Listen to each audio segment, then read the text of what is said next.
Welcome to This Explainer. Today, we're diving into an absolute masterpiece of a historical saga. We're going to explore what is basically an epic historical thriller. It's a fascinating case study of how pure, disciplined intellect can entirely conquer unimaginable brute force. We're looking at the rise of the Mauryan Empire, a journey that definitely wasn't paved with flowers, but rather with the thorns of poverty, a ridiculously cruel ruling dynasty, and some pretty devastating early defeats. Check out this quote. Two fires united, a master's fire born of insult and a student's fire born of dreams. That literally sums up the entire vibe here. We have a deeply humiliated scholar on one side and a fiercely ambitious child on the other. And together, well, they forge a partnership that absolutely changed the map of the world. Section 1. An Oath and a Dream, the 4th century BCE. All right, so to really get how these two fires started, we got to step back into the dark, chaotic backdrop of this era. Back then, India wasn't a unified nation at all. It was this messy arena of power-hungry kings. And dominating the whole landscape was the Nanda dynasty of Magadha. We're talking about a kingdom with unimaginable wealth, a massive, terrifying army, and a ruthlessly cruel king named Dhanananda. His people basically lived in absolute terror. Into this super wealthy, arrogant court walks Chanakya.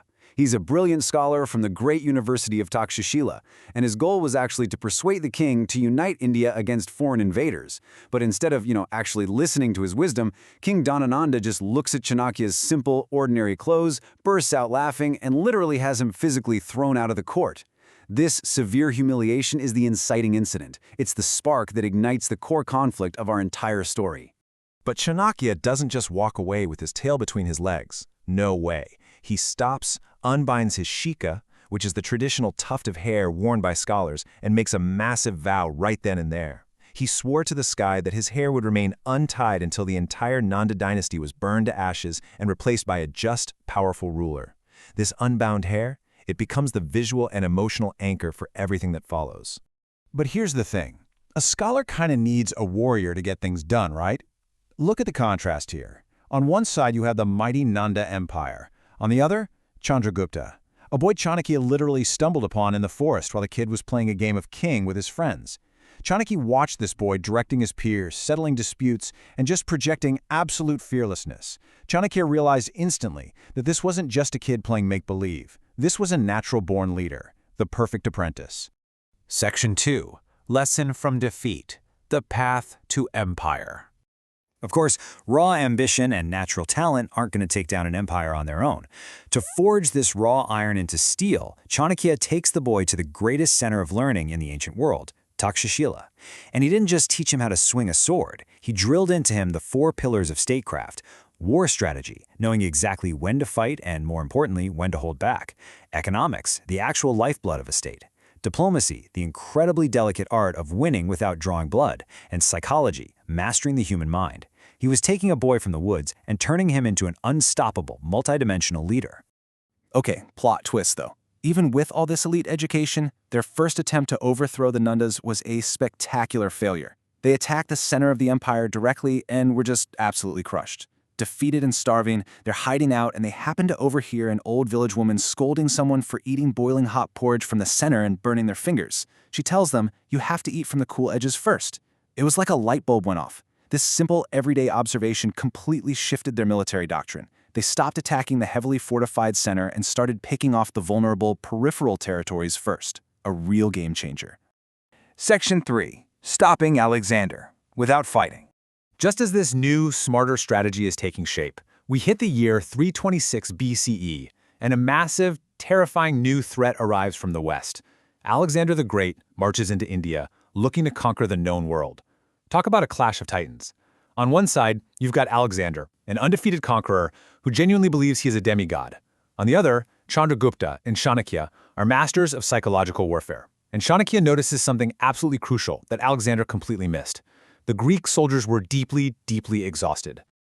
So instead of facing Alexander in a totally suicidal open battle, Chanakya deploys pure psychological warfare. They infiltrate the Greek camps and start whispering terrifying rumors about massive, monstrous Nanda armies just waiting for them across the river. And guess what? It worked flawlessly.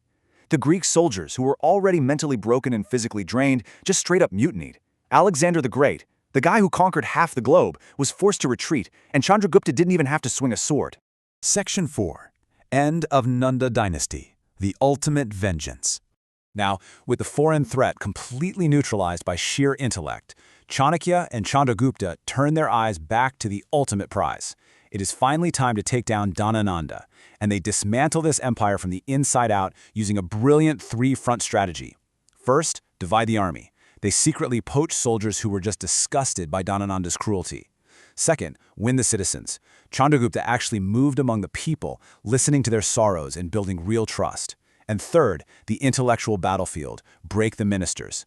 Chanakya went head-to-head with the Nanda's genius protector, Amatya Rakshasa, and just outsmarted him at every single turn. And that builds right up to the rapid, chaotic intensity of the final confrontation. By 32-1 BCE, the Nanda army was basically a hollow shell, completely weakened from within. When the armies finally clashed at Pataliputra, Chanakya's defectors outflanked the remaining loyalists. And the climax? When Chandragupta himself charged the battlefield, driven by years of disciplined preparation, the allegedly invincible forces of Dhanananda just shattered. The empire had officially fallen. But amidst the deafening roar of this incredible victory, with a newly conquered throne literally waiting for him, Chandragupta does something extraordinary. He doesn't rush up to sit on the throne of his enemies. Instead, he walks right over to the old white-clad scholar in the crowd, and he bows at his feet. And in the silence that followed, Chanakya reached up, and finally, after years of burning vengeance and meticulous planning, he tied his hair. The oath was fulfilled. Section 5. Akhand Bharat, the first emperor. This very moment births the Mauryan Empire, creating what became known as Akhanda Bharat, a completely unified Indian subcontinent. But you know, an emperor's job is never truly done. By 305 BCE, Seleucus Nicator, the successor to Alexander the Great, decides he's going to finish what Alexander started. He invades with a massive battle-hardened Greek army. But oh man, he was walking directly into a trap. He wasn't facing a fractured India anymore. He was facing Chandragupta Maurya, who now ruled a wealthy, unified subcontinent, backed by an incredibly intimidating force of battle-tested war elephants. The Greek forces were so thoroughly surrounded and outmaneuvered that Seleucus had literally no choice but to surrender. Chandragupta secured vast territories stretching all the way from modern-day Afghanistan to Bengal, plus a Greek princess in marriage. And in return, Seleucus got a safe walk home and 500 war elephants. Chandragupta had firmly established the absolute largest empire India had ever seen. Section 6. Unsolved Mystery, the Great Renunciation. Having achieved absolute power, having defeated foreign conquerors, and having accumulated unimaginable wealth, we arrive at the year 298 BCE. The Mauryan Empire is at its absolute peak. The treasury is overflowing. The citizens are super prosperous under Chanakya's brilliant economic policies, and the empire is respected globally. Chandragupta has literally everything a human being could possibly desire. And then, he just lets it go. Seriously, the emperor who spent his entire life fighting tooth and nail to unify a subcontinent, who survived assassinations, crushing poverty, and brutal war, willingly abandons his throne. He gave up his wealth, left behind his absolute power, and walked right away into the forest as a simple, ascetic Jain monk. He left the empire to his son, paving the way for his legendary grandson, Ashoka the Great. Which leaves us with a really profound thought to wrap up this explainer. After fighting so ruthlessly, surviving so much trauma, and using every single ounce of intellect to conquer the world, why did he suddenly decide to just give it all away? Was it guilt over the wars? Was it some higher enlightenment? Or is it simply the ultimate lesson that true power isn't really about what you can conquer, but what you can willingly walk away from? Think about that for a second, and keep learning.